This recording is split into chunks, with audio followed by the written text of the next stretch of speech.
Hello 大家好啊，歡迎大家又嚟收睇小林製片。2026年我嘅第一個旅行就去咗東京無敵瘋狂超級食，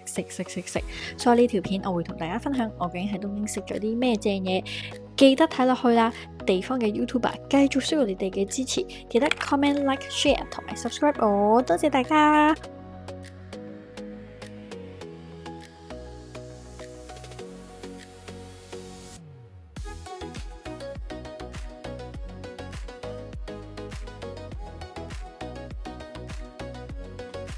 我哋咧喺東京第一餐咧嚟咗呢一個咧喺新宿嘅食呢個蟹任食啦，跟住嗌咗呢一個最貴嘅 set 啦，係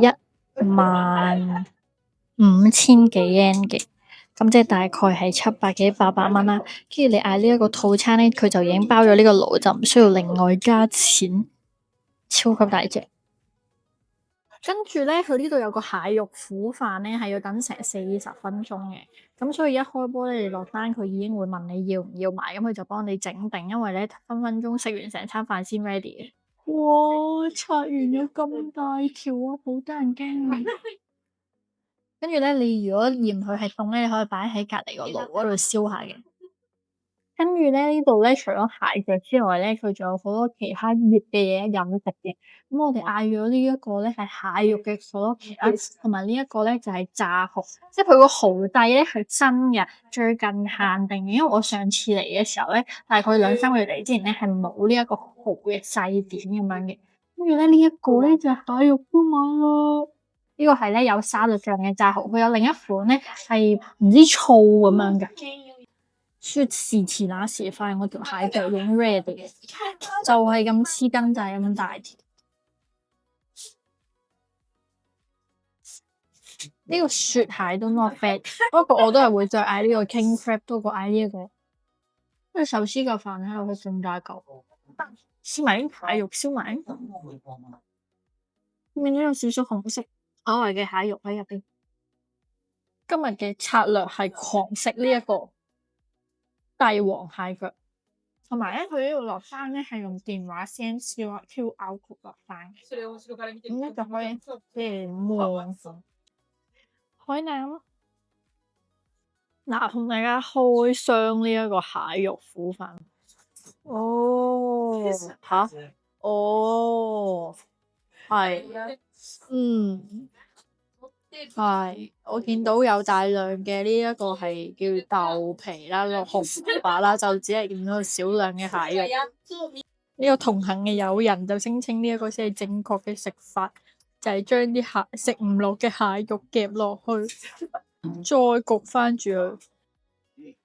其實我想講咧，如果你唔係一個好飽嘅狀態食呢個苦飯咧，佢個飯係幾好食，因為佢個飯咧係有味嘅。跟住我想講，同埋你自己加咗嗰啲蟹肉落去之後焗一焗佢咧，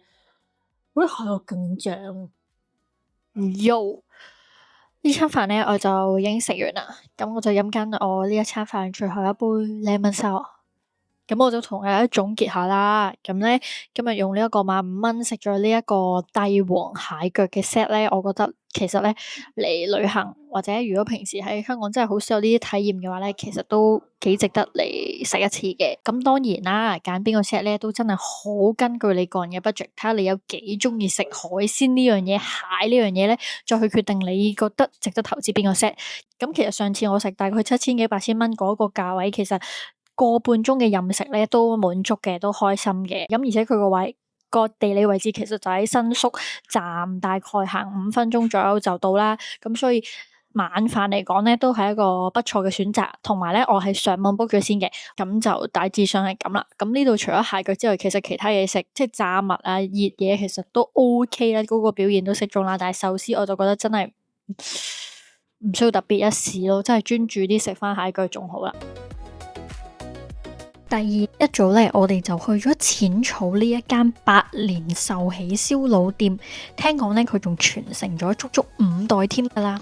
咁咧好滿足地咧，啱啱已經食完呢一間米狗，咁咧就因為入邊咧係唔俾咧做呢一個嘅拍攝嘅，咁我哋都有問啦，就可唔可以影一啲肉啊咁樣嗰啲畫面咧，咁佢都 OK 咁咧。但係老實講咧，其實我哋隔離台咧都有好多日本人啦，好多日本團啦，同埋好多日本嘅返工嘅人士咧喺度食緊飯，咁所以咧我諗佢喺日本人嘅眼中咧呢一間米狗咧都係一個不錯嘅選擇，咁同埋咧我哋啱啱咧埋單就係13,000左右啦，咁即係大概係都冇700幾蚊啊，應該600幾700蚊左右，咁每人咧即係人均都係300零蚊，咁價錢其實佢同人人拎根本差唔多，但係佢冇咁多呢啲嘅色水嘅，冇咁多嗰啲前菜啊，嗰啲等等嘅嗰啲雜菜嗰啲嘅嘢，但係反而呢個價錢咧，其實我哋係嗌咗2碟最高級嘅嗰個肉嘅，2碟係每碟係2人份咁樣啦，咁我哋食完成個呢個 lunch 之後咧係非常飽嘅，同埋味道上咧，我覺得佢呢度咧冇乜鹹同埋冇咁濃味，所以我都建議大家嚟試下。以我所知呢度咧係都係冇得 book 位嘅，咁但係就暫時都 so far 唔使排隊啦，所以咧就可以揀嚟呢一間度試。第3間想介紹俾大家嘅咧就係呢一間位於銀座嘅燒肉店，咁佢 lunch 嘅時候咧係有一個和牛嘅 lunch set 嘅，咁我就非常推介咧大家咧一定要 book 嚟食，因為呢一間咧唔 book 嘅話咧基本上咧係 walk in 唔會食到嘅。咁而且 book 嘅時候咧，我其實冇特別揀啲咩配置啦，但係佢就俾咗個包廂我哋喎。呢個1牛3食嘅 lunch set 咧就成為每位2400 yen， 另外再加10% 手續費。咁首先咧就有一個沙律啦，咁然後呢個咧就係個飯，咁然後佢就有啲配料嘅。咁佢啱啱入嚟咧就同我哋講咧，首先咧可以就咁原味咧就畢落呢一個碗嗰度咧試咗先，咁然後咧就可以再逐樣咧加入呢一個蛋啦，同埋呢一個山藥咧撈埋嚟食。哇！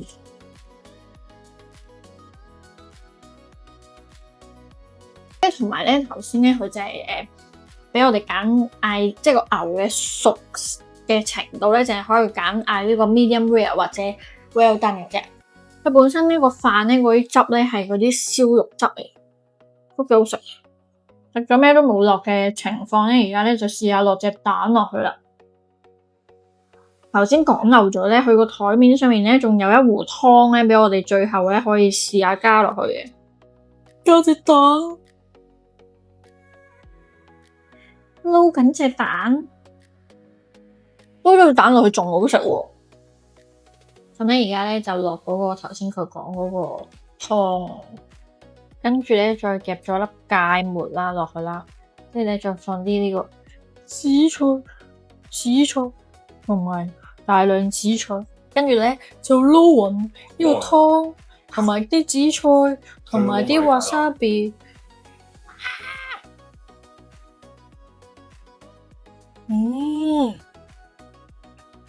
好啦，因為咧佢個份量咧其實唔係好多嘅關係之下咧，我哋已經食完啦。咁因為咧我哋呢個餐咧其實只係2400 yen 啦，即係大概係100鬆啲到嘅價錢咧。咁有個房仔啊，有和牛啊，又好似有好多花臣俾你搞咧。咁呢個價錢我覺得咧都係值得嚟食一次嘅。咁但係個份量咧都確實飽夠。呢個就係嗰個大家可以考慮下，你哋會唔會嚟嘅嗰樣，因為我諗對男士嚟講咧，應該食完就更加空虛嘅。但係就呢個和牛同埋呢一個體驗咧，呢一個價錢嚟講其實都差唔多。咁但係如果決定咗嚟食咧，就記得上網 book 位。如果唔係，就我都幫唔到你。今日嘅夜晚咧，我哋就食呢一個檸檬牛舌。話說呢個檸檬牛舌咧，已經有好多個人咧推介過我一定要嚟食噶啦，咁所以我已經事先咧網上預約咗，我哋嗌呢個 set 到咗咯。咁咧呢個 set 咧就大概係5960 yen，你就會見到咧會有3嚿牛舌啦，同埋咧會有幾塊咧係牛嘅其他部位嚟嘅。咁呢個 set 咧其實係最貴嘅 set 嘅原因咧係因為佢呢個飯咧上面咧係有好多嘅配料啊，跟住咧另外呢度咧就有一兜咧呢一個係嗰個蛋黃啦，咁就撈勻佢咧，你就可以飲嗰個牛舌嚟食嘅。跟住另外仲有一兜咖喱非常黐線嘅係咧，我哋用半個鐘頭咧就食完呢餐飯啦。咁嗱，無可否認咧，呢個套餐咧，佢嘅牛舌啦，同埋佢嘅嗰個應該係牛嘅西冷部分咧，都好好食嘅。咁都好明顯食得出嚟話，同埋佢個牛舌咧係完全冇腥味嘅。即係啲人咧會成日攞香港某一兩間餐廳嚟同佢比咧，老實講係完全冇得比。因為我食過香港嗰間咧，係好明顯食得出咧牛舌嘅腥味。咁但係呢度咧係真係冇。咁我叫嗰個最貴嘅套餐都係得三嚿切啦，咁但係其實都覺得好夠啦，佢厚切，咁同埋咧，因為有個三文魚子嗰個蛋嘅飯咧，撈埋嚟食咧，就成件事整體咧都冇咁漏嘅。咁，唉，但係成間鋪頭有一個唔好嘅地方就係咧，入面真係好逼啊，同埋咧，